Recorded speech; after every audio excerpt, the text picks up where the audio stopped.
Estamos de regreso, gracias por seguir con nosotros en Señal Global. Como cada martes le damos la bienvenida con muchísimo gusto al profesor universitario y periodista independiente Jorge Santa Cruz. Profesor, ¿cómo está? Muy buenos días.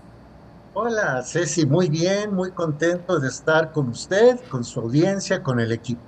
Muchas gracias, profesor. Pues viene con un tema muy interesante que precisamente antes de irnos a corte veíamos que hoy es el último día del referéndum en estas 4 regiones de Ucrania ocupadas por Moscú. ¿Qué seguirá tras estos referéndums en Ucrania? Adelante, por favor. Gracias, Ceci. Desde mi muy particular perspectiva, lo que seguirá será lo siguiente. Número uno, que las consultas serán favorables a Moscú, de tal forma que Donetsk, Lugansk, Zaporizhia y, por supuesto, Gerson se incorporarán a la Federación Rusa. ¿Esto qué consecuencias traerá? De entrada, el hecho de que Lugansk y Donetsk se incorporen a la Federación Rusa dará un margen de protección territorial importante a Rusia frente a los deseos que tienen en la Organización del Tratado del Atlántico Norte de expandirse más hacia el este de Europa. Aunque habrá que decirlo, la población de Donetsk y de Lugansk, es decir, de la región conocida como el Donbass, quedará entre dos fuegos. Los dirigentes políticos de estas dos autodenominadas repúblicas independientes señalan que con el referéndum se garantizará la seguridad de la población tanto de Donetsk como de Lugansk. Pero ahora vayamos a lo que es Zaporizhia y lo que es Gerson. Zaporizhia y Gerson fungirán como otro valladar en favor de Rusia, pero en el Mar Negro, que es el mar caliente de Rusia. Perdóneme que utilice esta expresión, es el mar fuerte de Rusia desde el punto de vista militar. Entonces, al unirse Zaporizhia y Gerson a la Federación Rusa, el país de Ucrania quedará con un espacio muy limitado de acceso al Mar Negro. Concretamente, o el punto que le quedará, y me imagino que será temporalmente, que le quedará a Ucrania es el puerto de Odessa, un puerto que fue fundado por Catalina la Grande hace ya bastantes años. ¿Y por qué es importante mencionar a Odessa?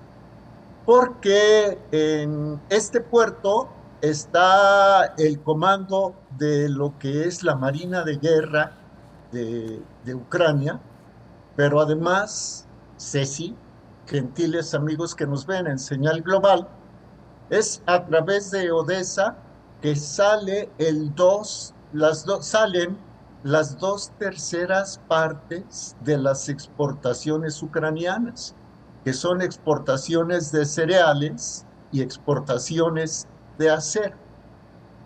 Entonces, ¿qué sigue además de esto? Bueno, la siguiente etapa bélica lógica, hablo en un plan de analista sin decir que esté bien o esté mal, simplemente expongo circunstancias, que la siguiente fase de la operación militar especial rusa, de la invasión rusa a Ucrania, seguramente será tratar de hacerse con el control de Odessa. Si Rusia controla Odessa, entonces Ucrania quedará sin salida al Mar Negro y no podrá exportar cereales y acero. Y si ya no puede Ucrania exportar acero y cereales, por ejemplo, a Europa, y Rusia tiene el control en este momento de los suministros de gas y de petróleo para Europa, en vísperas, Europa Occidental, en vísperas del invierno, veremos que lo que Putin quiere es asfixiar a la economía ucraniana. Ahora, y no sé cómo vamos de tiempo, Ceci. Bien, tenemos tiempo, profesor. Adelante, por favor. Muchas gracias. En días pasados, el presidente ruso Vladimir Putin anunció que enviará a Ucrania a 300,000 reservistas. Esto se puede interpretar de dos maneras.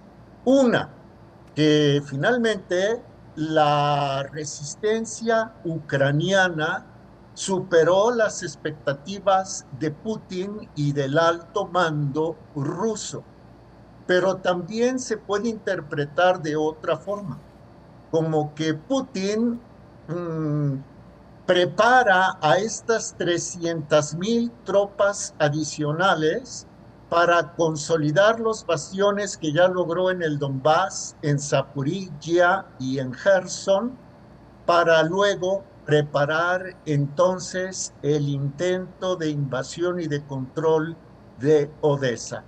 De todos modos, desde mi muy modesto punto de vista, los caminos de la guerra en este momento, Ceci, apuntan a Odessa. Profesor, tenemos bastantes preguntas. Desde el punto de vista jurídico y del derecho internacional, ¿cómo funcionará esta anexión de estos territorios, de estas 4 zonas de Ucrania? ¿Basta únicamente con la voluntad del pueblo en este referéndum y que, pues bueno, posteriormente en Rusia lo acepten para que formen parte? ¿Qué dice el derecho internacional, la Organización de las Naciones Unidas? ¿Existen ya antecedentes? Porque, bueno, vemos que precisamente la ONU, OTAN y otras organizaciones, pues dicen que esto no es legal. Exactamente. Lo que es el bloque globalista, encabezado por Estados Unidos, por el Reino Unido, por Francia, en fin, por la propia Organización del Tratado del Atlántico Norte, adelantaron que desconocerán la anexión de estas 4 provincias ucranianas a Rusia. Pero Rusia dice que con su derecho, con el derecho ruso, es más que suficiente.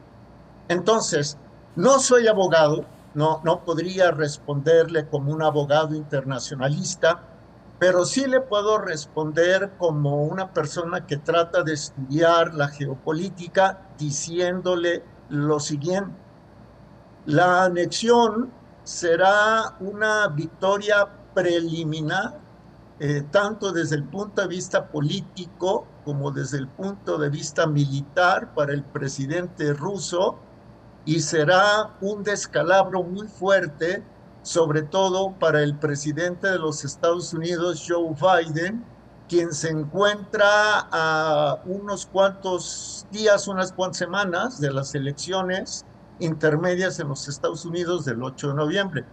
Putin lo sabe. Ahora, Putin sabe también que difícilmente desde Occidente habrá un ataque nuclear en contra de posiciones rusas o de posiciones de Rusia en Ucrania. Una guerra nuclear nadie la ganará. Entonces, ¿qué seguirá desde mi punto de vista? La denuncia mediática y una condena a través de Naciones Unidas, quizás de la Asamblea General. Veremos cómo se comporta el asunto en el Consejo de Seguridad, donde Rusia y China tienen derecho de veto. Vendrá una condena, se acusará a Rusia de violar el derecho internacional, y por el otro lado, Ceci, desde el punto de vista militar, lo que se avecina, insisto, desde mi punto de vista como periodista, como analista, no como abogado internacionalista ni como estratega militar, pero con base en la lógica, es una guerra de desgaste en contra de las fuerzas rusas. Rusia, nos dice la historia, entró el 27 de la Unión Soviética, entonces, el 27 de diciembre de 1979 a Afganistán, y las fuerzas rusas confiaban en que su permanencia en ese país de Asia Central sería breve. Finalmente, las fuerzas soviéticas estuvieron en Afganistán 10 años y se retiraron con una derrota, algo parecido a lo que le sucedió a los estadounidenses en Vietnam.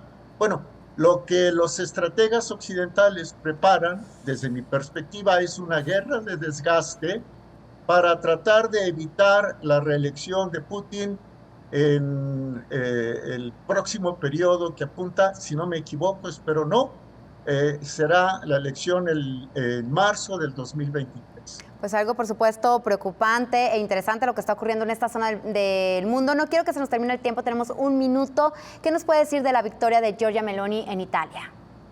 Era previsible. Meloni tiene una postura muy parecida a la del primer ministro saliente de Italia, Mario Draghi, quien es un atlantista convencido.